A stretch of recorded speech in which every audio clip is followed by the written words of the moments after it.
Howdy folks, it is Scannerberg here. Today's video I'm going to show you how to group farm polymer bundles. Now there's two ways to farm anything in Warframe. I'm stuck on my own and I have to do it by myself, solo farm, or there's a group farm which you can attempt to optimize and get the best possible results. And that's what I'm going to show you how to do in this particular video. I'll do separate videos for group and solo. There's no point in smashing them all together because people won't actually find the information that they want. So, polymer bundles, where can you get them? You can get them on Mercury, Venus and Uranus, and what they are for is they are an uncommon component type that you use to make various weapons and Warframe parts. And if you're running a clan, you're going to need a shit ton of these things to make some parts of the dojo and stuff like that. You can see what they look like there. A little kind of a plasticky looking stick with it. I don't know, it actually looks like something a child would use to blow bubbles. So there you go. Alright, your group farm. The first thing to think about when you're going for your group farming is where you're actually going to do it. I like to farm my polymer bundles on Uranus because if you look here at the resources available, they are common type here. You can also net yourself some plastids while you farm, which is great. The two best nodes to do it on are Ophelia or Assur. They're both survival missions, and Assur is a dark sector, so it has a plus 25% drop chance for resources. Whether you pick Assur or Ophelia, it doesn't really matter. The method is going to be pretty much exactly the same. What you're seeing is footage from Ophelia. Now, first thing to do, set up your group correctly. You are going to need a Hydroid with the Pilfering Swarm Augment. You are going to need a Trinity to feed the Hydroid plenty of energy. You are going to want to have a Loki, especially for Ophelia, for that radial disarm. And you're going to want a Nekros. And the way it works is as follows. Run around the map till you find a little alcove that you can stand in that only has one entrance, only one way in. Then stand out of sight of the enemies so that they try and run in after you and get you.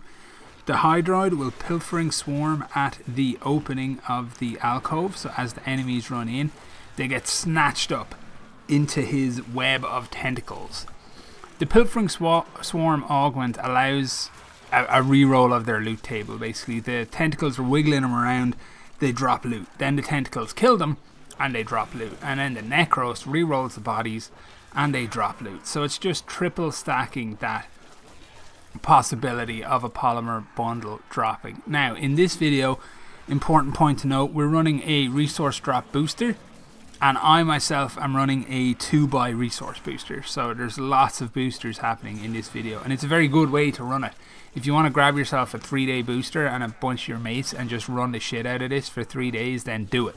It's not a bad way to spend your time in a farm heavy game like Warframe.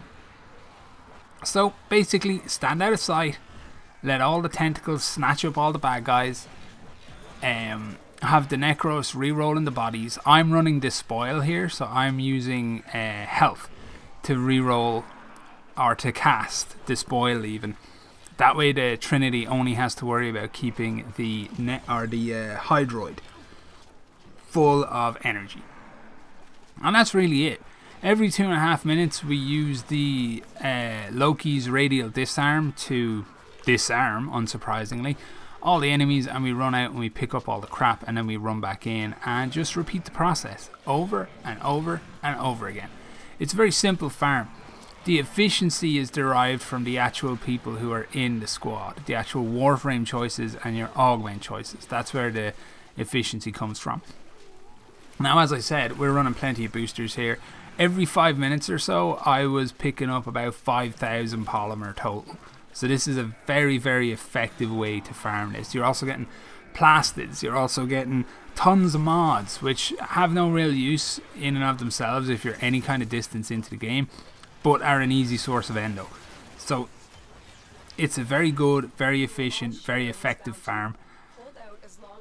If you want to do it on Assur, you're going to be taking on Infested instead of Grenier, and there's no real difference in the process or the people that you should bring. The Loki still has reasonable value, because if you find yourself being caught out by the fact that there's not enough life support dropping from the dead enemies, the Loki can just stealth and off he goes and hits the life support stuff. He doesn't interfere with the process in any way at all. So there you go. Group Polymer Farm. Easy way to do it. Easy way to stack up huge amounts of that particular resource. That's it for this video, guys. Thanks very much for watching, and all the best.